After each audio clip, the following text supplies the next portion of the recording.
আসসালামু আলাইকুম। গত কয়েকদিন আগে ঢাকার সোহরাওয়ার্দী উদ্যানে বাংলাদেশের সবথেকে বড় সমাবেশটি অনুষ্ঠিত হয়। এই সমাবেশ কেন অনুষ্ঠিত হয় সে সম্পর্কে ইতিমধ্যে আমরা কয়েকটি ভিডিও বানিয়ে আপনাদের সামনে উপস্থাপন করার চেষ্টা করেছি, আমরা বলেছিও।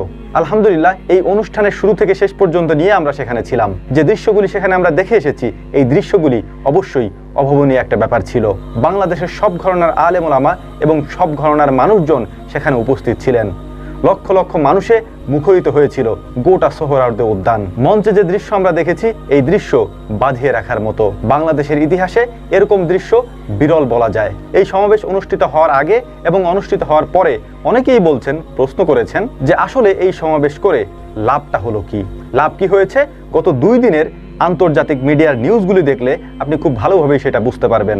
যাদের নিয়ে এই আন্দোলন, যাদের নিয়ে এই সংগ্রাম করা হয়েছে, এই সমাবেশের ডাক দেওয়া হয়েছিল, তাদের ঘর পর্যন্ত পৌঁছে গিয়েছে আমাদের এই আওয়াজ। বাংলাদেশের যেসব জনপ্রিয় আলেম ওলামাদেরকে আমরা চিনে থাকি এবং জেনে থাকি, তারা সবাই এখানে উপস্থিত হয়েছিলেন এবং আমরা সশরীরে থেকে সেটা দেখে এসেছি, সেটা অনুধাবন করেছি যে সব ঘরানার মানুষদের মধ্যে কত সুন্দর একটি মিলন মেলা হয়েছিল। এই দৃশ্যগুলি দেখার পর মনের মধ্যে শুধু একটা কথাই ঘুরপাক খাচ্ছিল, আল্লাহ রাব্বুল আলামিন কিয়ামত পর্যন্ত যেন তাদের এই বন্ধনকে অটুট রাখেন। 56,000 বর্গ মাইলের এই ছোট্ট বাংলাদেশে ইসলাম নিয়ে কথা বলার মতো মানুষ খুবই কম। এর মূল কারণ হচ্ছে আমরা ঐক্যবদ্ধ না, আমাদের মধ্যে কোনো ইউনিটি নাই।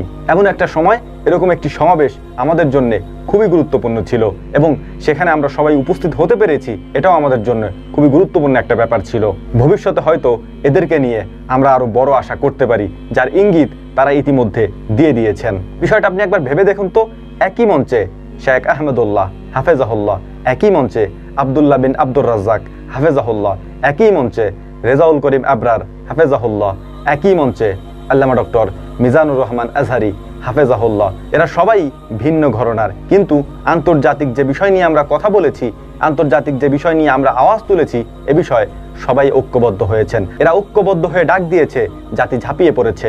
আগামীকাল বা পরশু কেউ যদি আবারও ডাক দেয়, অন্তত পক্ষে আমাদের মাজলুম ভাইদের ব্যাপারে আমরা সেটারও সমর্থন করি। দল মত নির্বিশেষে সবাই অংশগ্রহণ করব, এটাই আমাদের প্রতিজ্ঞা হওয়া উচিত।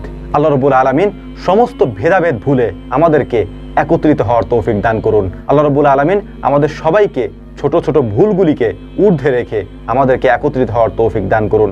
রব্বুল আলামিন আমাদের এই কথাগুলি আপনাদেরকে বোঝার তৌফিক দান করুন, আমাদেরকেও বোঝার তৌফিক দান করুন। ওয়া তৌফিকি ইল্লা বিল্লাহ। নাসরুম মিনাল্লাহি ফাতহুন কারীব ওয়া আখিরু দাওয়ানা আনিল হামদুলিল্লাহি রাব্বিল আলামিন। আসসালামু আলাইকুম ওয়া রাহমাতুল্লাহি তাআলা ওয়া বারাকাতুহু।